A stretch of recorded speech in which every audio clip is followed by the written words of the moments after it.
A Brit-convicted drug dealer who partied with Jay Slater before the teen vanished is not a murderer and went by a different nickname before he became known as Johnny Vegas, a former pal has revealed. Ayub Qasim, 31, who was one of the two people who last saw Jay Slater in Tenerife, was also once known as Whispers in criminal circles. Now one of his former pals has defended Qasim and said he was not a murderer. Cardiff-born Rhoda Singh, 59, said she was shocked to discover Qasim was a key witness in the Jay Slater case. She told the Mirror, "I knew him as Whispers, but it's definitely the same person. I should know. We were in court together.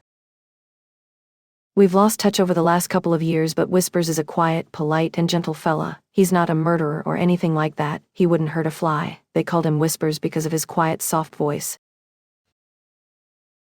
She continued, "I haven't heard from Whispers for a few years. He used to ring me from prison to make sure I was okay. I think he felt bad that I got caught up in what was going on in his life. I didn't know he was in Tenerife, or that he is now nicknamed Johnny Vegas. He will always be Whispers to me." Rhoda's partner, retired taxi driver Les J, 64, remembered Qasim as Whispers.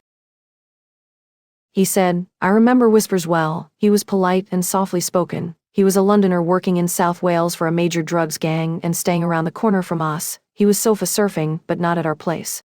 As I recall, he and the gang were only in our place sheltering from the rain. I came home that night to find my door kicked in and Rhoda in police custody. I'm not excusing him for being a drug dealer, but I don't think he would have had anything to do with the disappearance of this young lad. He's more likely to help someone in trouble than harm them."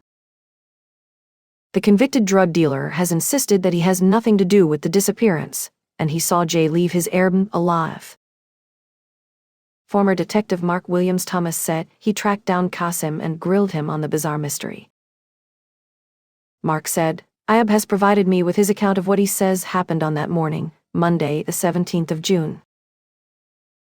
The investigator describes Qasim's version of events, including Jay's insistence on leaving the Erin early that morning despite the offer of a lift. Mark said, "Jay wanted to carry on partying, and he said he had nowhere to stay. So he said he could come back to his." He claimed they got back to the Erin in Masca some 11 hours walk from where Jay was supposed to stay and said he could sleep on the sofa. Jay was offered a blanket and a towel and was given a cigarette by Ayub. Mark says before the teen slept on the sofa, he asked for a phone charger, the ex-cop said. Jay then asked for a phone charger. Ayub said, "Go into my friend's room, he's asleep, take his charger, and you can put your phone on charge." There was no charging point by the sofa. He went on, Ayub says he then goes to sleep, and then he's woken by a buzzer. Ayub says he comes down the stairs. Jay says to him, "What's that annoying noise?" which was the doorbell. Ayub says he opens the door and speaks to a woman and a man, and they gesture that he needed to move his car. Jay, 19, apparently told Qasim, "I'm hungry, I need to get a scran," and the woman told me I can get a bus every 10 minutes to Los Cristianos. Mark says that Ayub told him no bus is coming and offered to drive him after taking a nap, but the teen left anyway. Qasim confirmed he had spoken to the Spanish authorities in Tenerife, but says he was told by foreign cops not to speak to anyone else. He insisted he has nothing to hide and slammed Facebook detectives for screenshotting his Instagram. After sharing screenshots of his Instagram profile and debating about his involvement on the social media site, Qasim himself hit back. He raged, "Why you screenshotting my Insta, you absolute bunch of weirdos?" The 31-year-old also hit back at another jibe, saying, "I don't mind being tracked down, got nothing to hide." In an earlier statement, Qasim said, "The only comment I have to make is that Jay came to the house alive, and he left the house alive. If I'd fallen out with him, would he even come to mine?" He added, "I let the geezer stay at mine because he had nowhere else to go.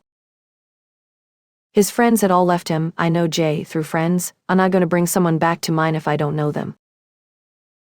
I'm doing the geezer a favor, and now my face is all over the news. It's a bit mental. I haven't even done anything."